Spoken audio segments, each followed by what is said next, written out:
மல்லி. அடுத்து நடக்க போகுது அப்படின்னா, மல்லியை பொறுத்த வரைக்கும் விஜய் வேலைக்கு போகிறது அவங்களுக்கு பிடிக்கல. ஏன்னா, விஜய் போகிறது ஒரு மெக்கானிக் வேலைக்கு. அதனால விஜய் அந்த வேலைக்கு போகாமல் இருக்கணும் அப்படின்னா, நாம் ஒரு நல்ல வேலைக்கு போகணும்.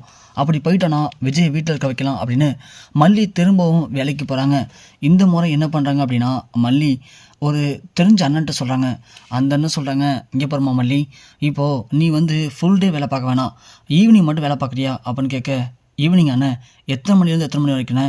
ஒன்றும் இல்லைம்மா, சாயந்தரமா நீ ஒரு 6 மணிக்கு வா, வந்துட்டுனா ஒரு 8:30 மணி 9 மணிக்கெலாம் வீட்டுக்கு போயிடலாம். 3 ஹவர்ஸ் தான் ஒர்க்கு. நீ ஒர்க்கு பார்க்குற அளவுக்கு நீ சம்பாதிக்கலாம். அப்படி என்ன வேலைண்ணே? ஒன்றும் இல்லைம்மா, என் ஃப்ரெண்டு ஒருத்தன் புதுசாக ஒரு கம்பெனி ஓப்பன் பண்ணியிருக்கான்.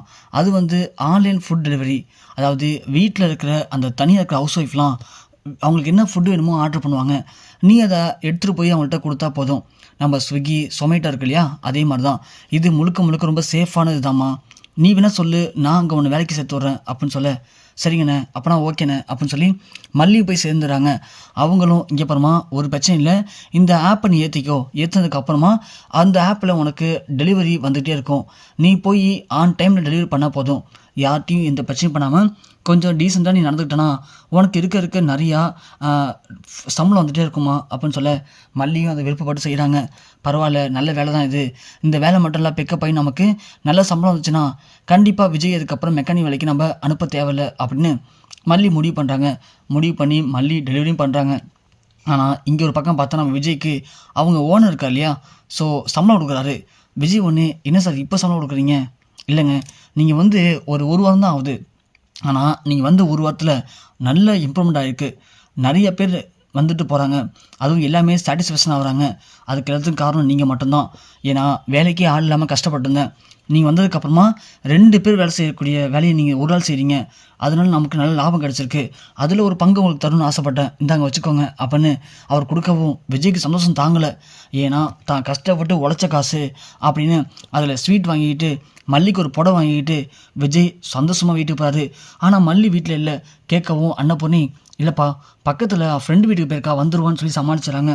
நம்ம வெண்பா இருக்காங்க இல்லையா, டாடா என்னடாடா சம்பளம்லாம் வந்திருக்கு, எங்களுக்கு எதுவும் ட்ரீட் இல்லையா அப்படின்னு கேட்க, ட்ரீட்டா வெண்பா, சொல்லு வெண்பா என்ன வேணும் உனக்கு?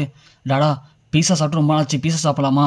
சரி வெண்பா, உனக்கு என்ன பீஸா என்ன ஃப்ளேவர்னு நீ ஏன் ஆர்டர் பண்ணு அப்படின்னு சொல்லி விஜய் ஃபோன் கொடுத்துறாரு. நம்ம வெண்பாவும் ஆர்டர் பண்ணுறாங்க. மல்லியோட கெட்ட நேரம் அதே ஃபுட் டெலிவரி தான் அவங்களுக்கு போய் ஆர்டர் போகுது. மல்லி எடுத்து பார்க்குறாங்க, பார்த்தா நம்ம அட்ரஸாக இருக்குது. ஆஹா, என்ன இது கெட்ட நேரம், விஜய் இன்னைக்கு பீஸா ஆர்டர் பண்ணியிருக்காரு, அதுவும் எனக்கு வந்திருக்கு, நான் இப்போ எப்படி தப்பிக்க போகிறேன் அப்படின்னு தெரியாமல் மல்லி திருதுன்னு முடிக்கிறாங்க. முடிச்சுக்கிட்டு அந்த பீஸாவை எடுத்துகிட்டு போகிறாங்க. போயிட்டு மல்லி யோசிக்கிறாங்க. சரின்னு சொல்லி ஒரு ஐடியா பண்ணி மல்லி அந்த டீஷர்ட்டை கழட்டிட்டு பீஸா எடுத்து உள்ளே போகிறாங்க. உள்ளே போய் காலிங் பெல்க்கு அடிக்கவும் வெண்பா வெளியே வந்து ஐ பீஸா அப்படின்னு பார்க்க மல்லி பீஸா வச்சு நிற்கிறாங்க. மல்லிமா, என்ன நீங்கள் பீஸா எடுத்து வந்திருக்கீங்க? அது ஒன்றும் இல்லை வெண்பா, நான் வெளில போய்ட்டு வந்தேன்னா வரும்போது கரெக்டாக வீட்டு வாசலில் பீஸா வச்சு ஒருத்தர் நின்னாரு, யாருக்குன்னு கேட்டேன், உனக்குன்னு சொன்னாரா, அதை நானே வாங்கிட்டு வந்துட்டேன், இந்த வெண்பா அப்படின்னு மல்லி சமாளித்து உள்ளே போயிடுறாங்க. அடுத்த நாள் காலையில் எழுந்துச்சி விஜய் எப்போவுமே வேலைக்கு போயிறாரு.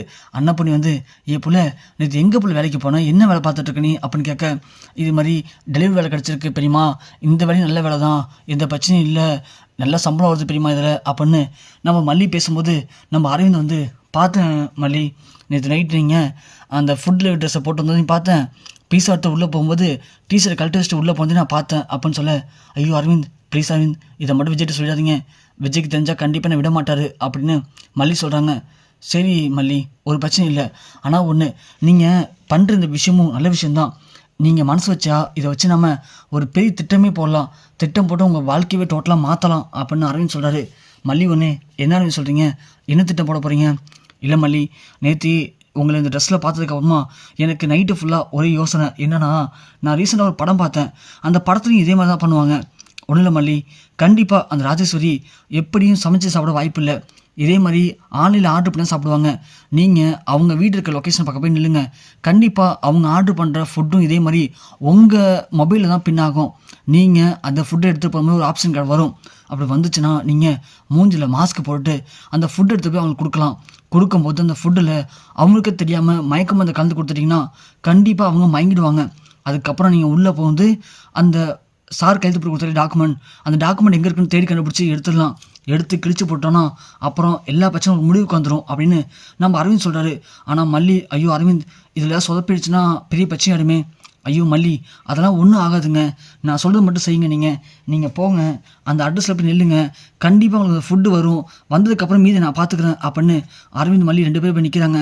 அதே மாதிரி அடுத்த நாள் கரெக்டாக நம்ம ராஜேஸ்வரி ஃபுட்டு ஆர்டர் பண்ணுறாங்க. பார்த்தீங்களா மல்லி, நான் சொல்லலை அப்படின்னு மல்லி போய் ஃபுட்டை வாங்கிட்டு வந்ததுக்கப்புறமா அரவிந்த் ஃபுட்டில் மயக்கம் வந்து கலந்துறாரு. மல்லி மாஸ்க் போட்டு போய் கொடுத்துட்றாங்க. ராஜேஸ்வரி வாங்கி சாப்பிட்றாங்க. சாப்பிட்ட கொஞ்ச நேரத்தில் ராஜி ரஞ்சிதா 2 பேரும் மயங்கிடுறாங்க. அதுக்கப்புறமா அரவிந்த் மல்லி 2 பேரும் வீட்டுக்குள்ள இருக்க எல்லாத்தையும் தேடுறாங்க. தேடினா ராஜேஸ்வரி அவருடைய பீரோவில் தான் அந்த பத்திரத்தை வச்சுருக்கா. அதை எடுத்துகிட்டு பார்க்குறாங்க அரவிந்த். மல்லி, நான் சொல்லலை, இந்த இருக்க பத்திரம், இந்த பத்திரத்தை வச்சுன்னு இவ்வளோ ஆட்டம் போட்டா இனிமேல் என்ன பண்ண போகிறான் அப்படின்னு பதத்தை கிழிச்சிடாங்க. கிழிச்சு கொஞ்ச நேரத்தில் ராஜேஸ்வரி கண் முடிக்கிறாங்க. கண் முடிச்சு பார்த்தா ஆப்போசிட் சோஃபாவில் அரவிந்த் மல்லி உட்காந்துருக்காங்க. அதை பார்த்து ராஜி செம்ம ஷாக்காக வராங்க. ஏ மல்லி, நீ எப்படி பண்ணுறீங்க? ஏ அரவிந்த், எஞ்சிரா மோல, யார்கிட்ட உள்ளே வந்தீங்க? எங்களுக்கு என்னாச்சு? என்ன எங்களுக்கு என்ன மயக்கம் கலந்து கொடுத்தீங்களா? இங்கே பாரு, 2 பேரும் ஒழுங்கு மரியாதை வீட்டு வெளியே போயிடுங்க, இல்லைனா இப்பயே போலீஸ் கால் பண்ணி உங்களை உண்டுலன்னு ஆக்கிடுவேன் அப்படின்னு சொல்ல, தாராளமாக கால் பண்ணு, யார் வேண்டான்னு சொன்னா? இந்த பத்திரத்தில் விஜய் கையெழுத்து போட்டிருக்காங்க, இவ்வளோ ஆட்டம் போட்ட, இந்த அந்த பத்திரம் அப்படின்னு கிழிச்ச பத்திரத்தை மூஞ்சி அடிக்கிறாங்க மல்லி. அதை பார்த்து ராஜி செம கோவப்பட்டு, ஏ மல்லி, எதுக்கு அதை கிழிச்ச அப்படின்னு கை ஓங்குறாங்க. ஓங்கின கையை மல்லி பிடிச்சி அப்படியே திரும்பி பழம் வர விட்றாங்க. யார்டி கை ஓங்குற? திருட்டு நாயே, உன்ன மாதிரி ஏமாற்றி சொத்தை பிடுங்கினால எங்களை, அதனால தான் நீ பயன்படுத்தின அதே வழியை பயன்படுத்தி இப்போ அந்த சொத்தை திரும்பவும் நாங்கள் விஜய்க்கே மாற்றிட்டோம். இனி சொத்து எல்லாமே விஜய்க்கு தான் சொந்தம், பொடி வெளியே போல அப்படின்னு ராஜியை பிடிச்சி கழுத்தை பிடிச்சி வெளியே தட்டாங்க நம்ம மல்லி.